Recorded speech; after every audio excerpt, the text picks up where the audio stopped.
Hello everybody, my name is Turngu Gaji and today I will be talking about ethical issues on information technology and intellectual property.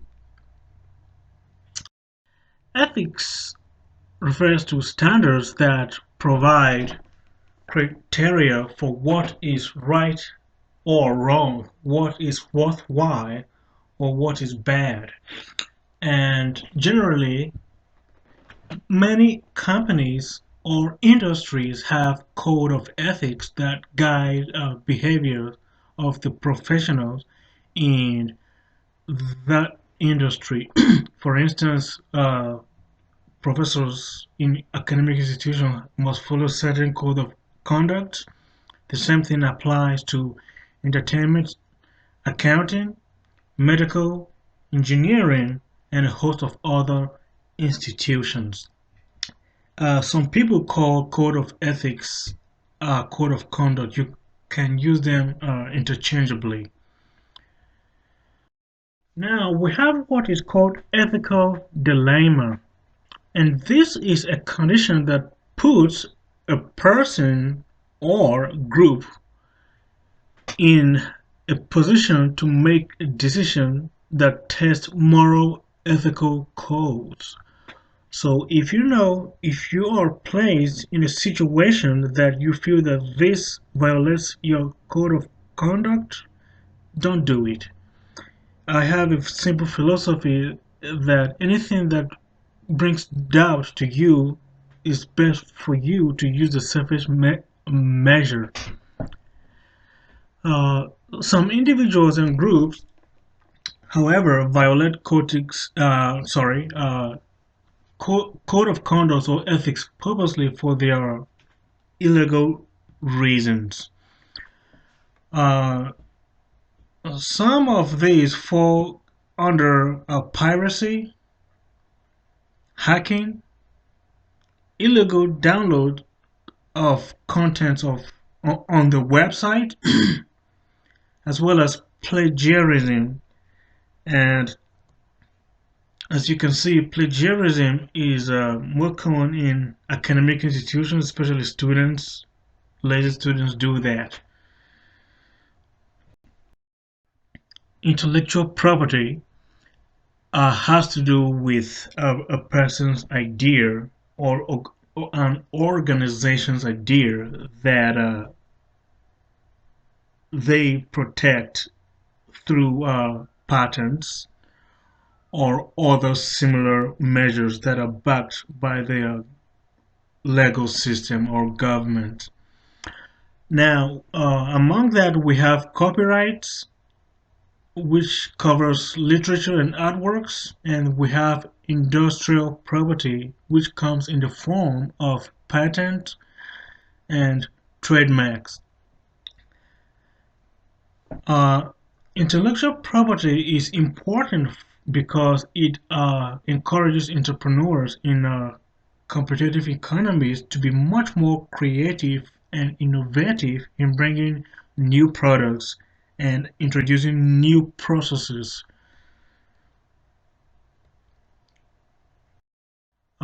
Information technology has enormous impact on intellectual property. First of all, it improves the process of transforming ideas into products and services.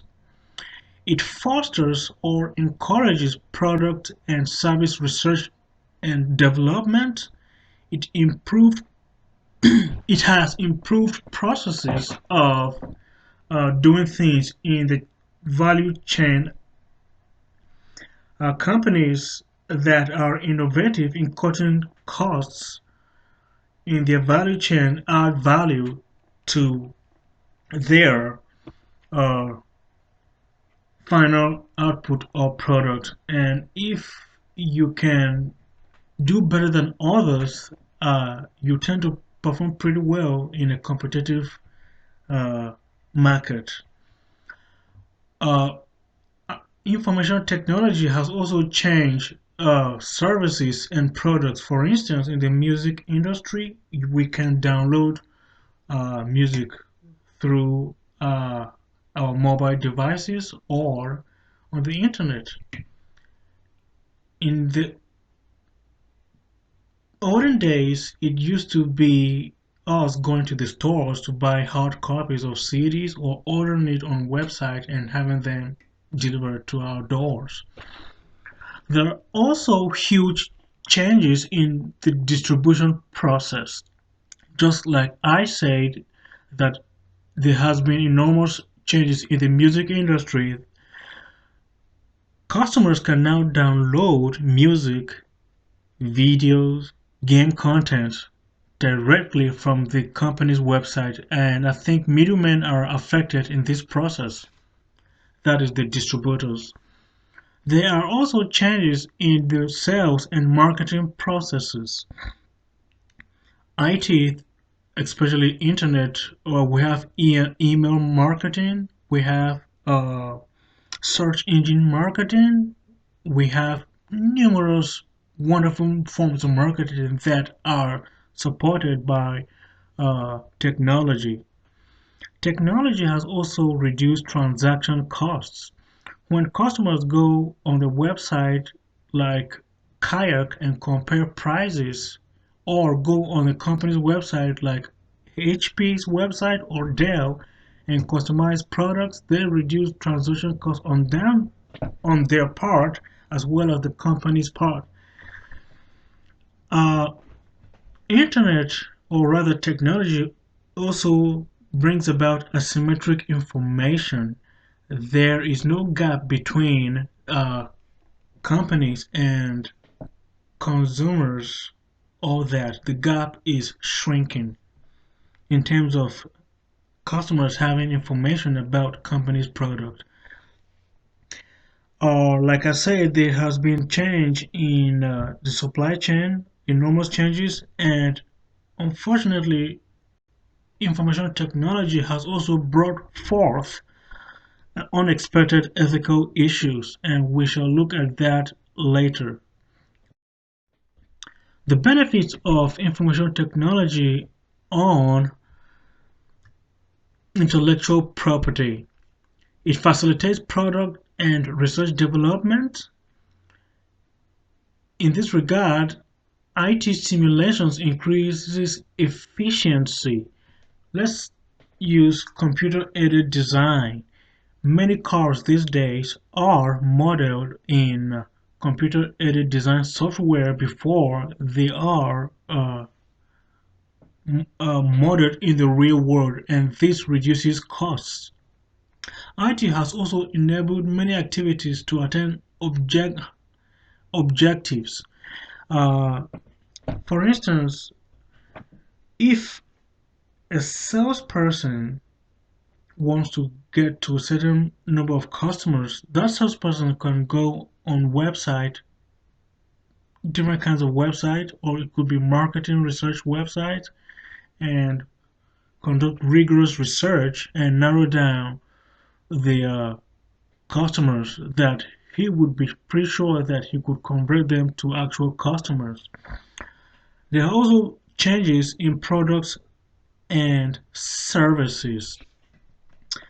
In this regard, you can see that cassettes are no longer in existence.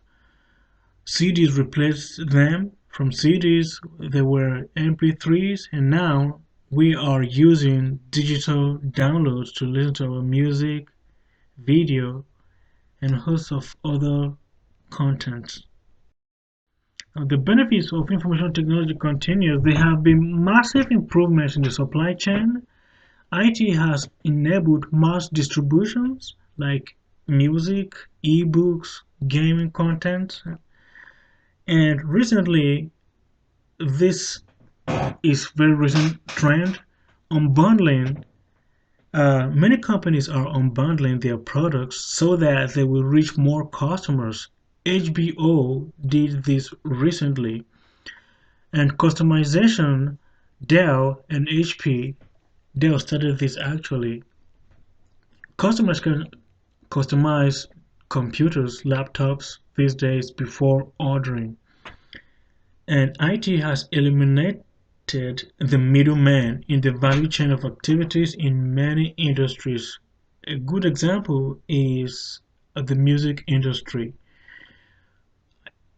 Artists can release their albums and distribute them through Amazon, iTunes, Google Play, and a host of other uh, distribution channels supported by technology. And IT has enabled global delivery. I can order something from China and have it here delivered in the United States on my doorstep through FedEx, UPS, and DHL. Uh, More benefits: content distribution through computer and mobile devices, as I mentioned earlier. Information technology has also led to the expansion of markets for new entrants, small and medium enterprises, large corporations, and it has also led to improved customer service. It has also enabled virtual teams to work anywhere and still cooperate and attain their goals. Now, the ethical issues involving information technology and intellectual property piracy. Piracy is one of the top issues that many companies face, not only here in the United States, but across the world.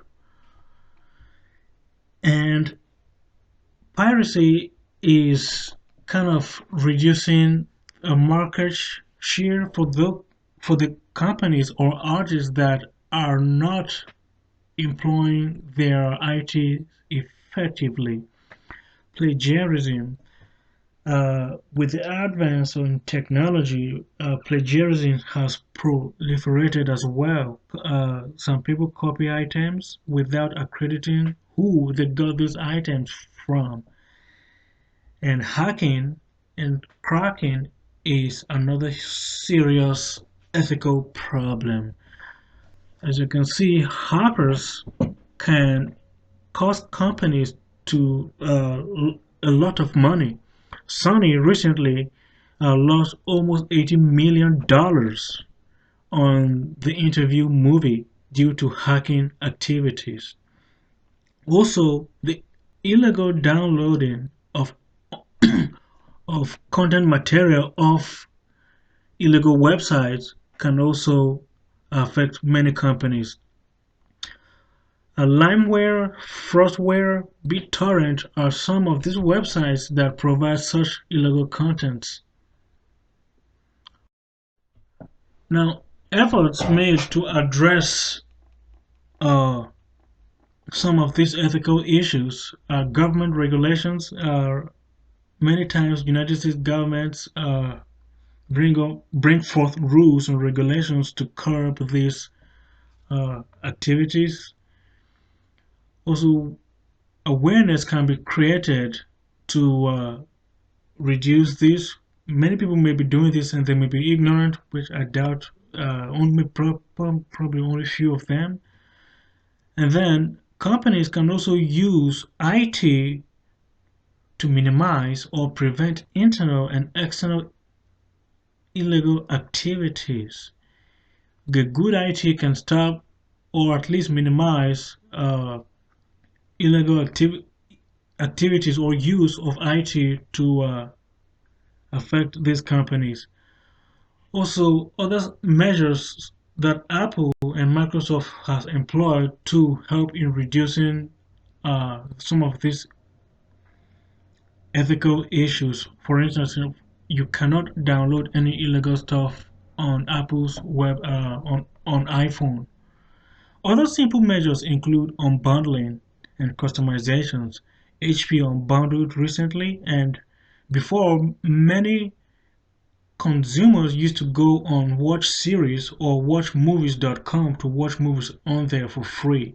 However, the government brought these websites down, and I think the unbundling too has helped HBO to increase to increase customer base. Because of this, I think it is performing pretty well. I think there may be more measures to minimize IT and IP ethical problems, but you can research on that. But I think these ones are pretty much among the top 10. Well, there may be others too. Well, so this is going to be the end of my presentation. I hope you enjoyed my presentation. Have a great day. If you want me to if answer any of your questions, please leave your questions on my blog on here and I'll reply. Thank you. Bye.